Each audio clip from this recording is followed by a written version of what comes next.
دنیا کے 7 عجوبوں کو لوگ دیکھنے کے لیے طویل سفر کرتے ہیں کہ یہ تھوڑا مشکل کام ہے، لیکن اللہ رب العزت کہتا ہے کہ گھر بیٹھے ذرا آسمان کی طرف نظر تو اٹھا کہ اللہ رب العزت نے کیسے آسمان کو کھڑا کیا ہے بغیر کسی ستون کے۔ دنیا کا بڑے سے بڑا معمار 1 فٹ کی ٹائل کسی ستون یا سپورٹ کے کھڑا نہیں کر سکتا، لیکن اللہ کہتا ہے کہ ذرا آسمان کی طرف تو نظر اٹھا کہ اللہ نے کس طرح بغیر ستونوں کے اتنا بڑا آسمان کھڑا کر دیا ہے۔ الذی خلق 7 سماوات طباقا، وہ اللہ ہے جس نے طے بتا 7 آسمان بنائے۔ ما تری فی خلق الرحمن من تفاوت، تم رحمان کی تخلیق میں کوئی خلل نہیں ڈھونڈ سکتے۔ وہ اللہ ہی ہے کہ جس نے اتنا بڑا آسمان کھڑا کر دیا ہے۔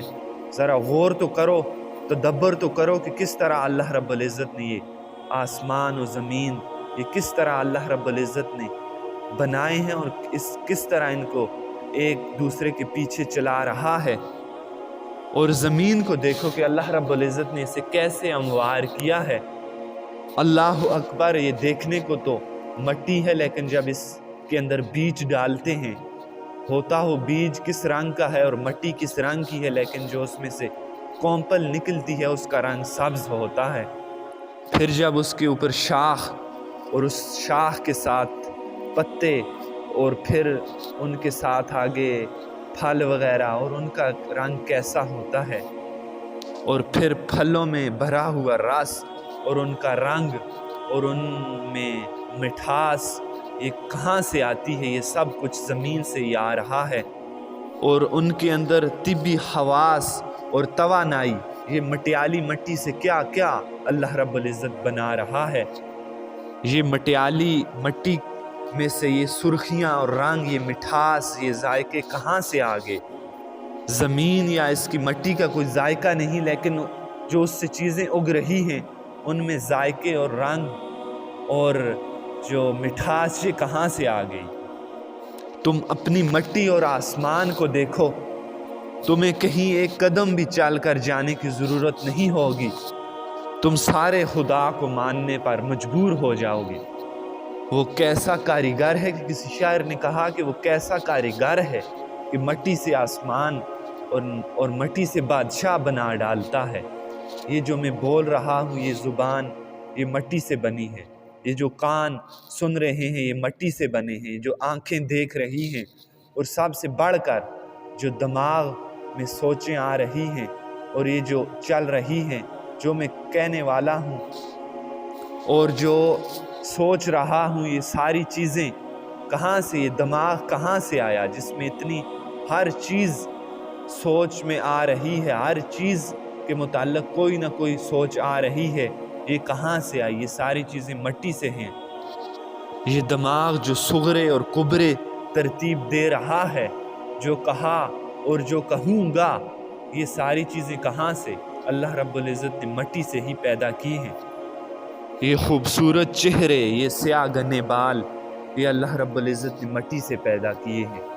یہ جو دنیا میں رنگوں کی خوشبو اور مٹھاسیں اور یہ سارا رنگ برنگی دنیا، یہ اللہ رب العزت نے کہاں سے پیدا کی؟ مٹی سے بنائی ہے۔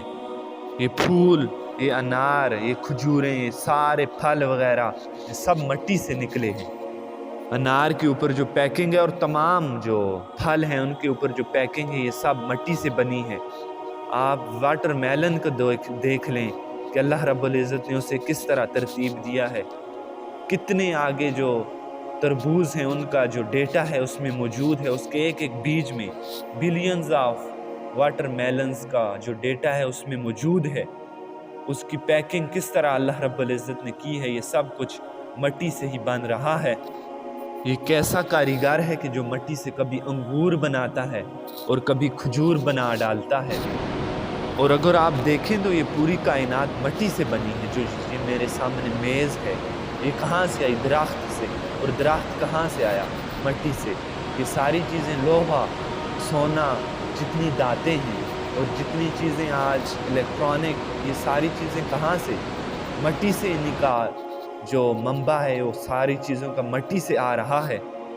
آپ تدبر کر لیں، یہ شہنشاہ، یہ کج کلائے، یہ تدبر کرنے والے، یہ ادیب، یہ شعراء، یہ کہاں سے بنائے ہیں اللہ رب العزت نے؟ یہ شہنشاہ، یہ بادشاہ سب مٹی سے بنے ہیں۔ یہ بال کی کھال ادھیڑنے والے اور باتوں میں حسن پیدا کرنے والے، یہ سارے کہاں سے آئے؟ یہ مٹی سے بنے ہیں۔ یہ ساری چیزیں کہاں سے نکلی؟ جواب آیا مٹی سے۔ واختلاف اللیل والنہار، دن اور راتوں کا بدلنا۔ یہ سورج کی روشنی اب آ رہی ہے اور یہ پورے جہاں پہ چھا جائے گی، پھر آہستہ آہستہ شام اور پھر رات، اسی طرح یہ سلسلہ۔ واختلاف اللیل والنہار والفلک اللاتی تجری فی البحر، اور کشتیاں جو سمندر میں تیر رہی ہیں، اور اللہ رب العزت آسمان سے جو بارشیں برساتا ہے، یہ ساری چیزیں کہاں سے؟ یہ اللہ رب العزت ہی ہے کہ جو ساری چیزوں کا چلانے والا ہے، بنانے والا ہے۔ کشتیاں جو تیر رہی ہیں، 1 فٹ کا لوہا پھینکو تو وہ ڈوب جاتا ہے، اور کتنے بڑے جہاز اللہ رب العزت نے کس طرح کا تدبر اور فکر انسان کو دی ہے کہ ایک کنارے سے دوسرے ساحل پر چلے جاتے ہیں، یہ ڈوبتے نہیں۔ اللہ رب العزت یہ ساری نشانیاں بتا رہا ہے کہ تمہیں کہیں جانے کی ضرورت نہیں پڑے گی، صرف اپنے آپ کو دیکھ لو تو تم اللہ رب العزت کو ماننے پر مجبور ہو جاؤ گے۔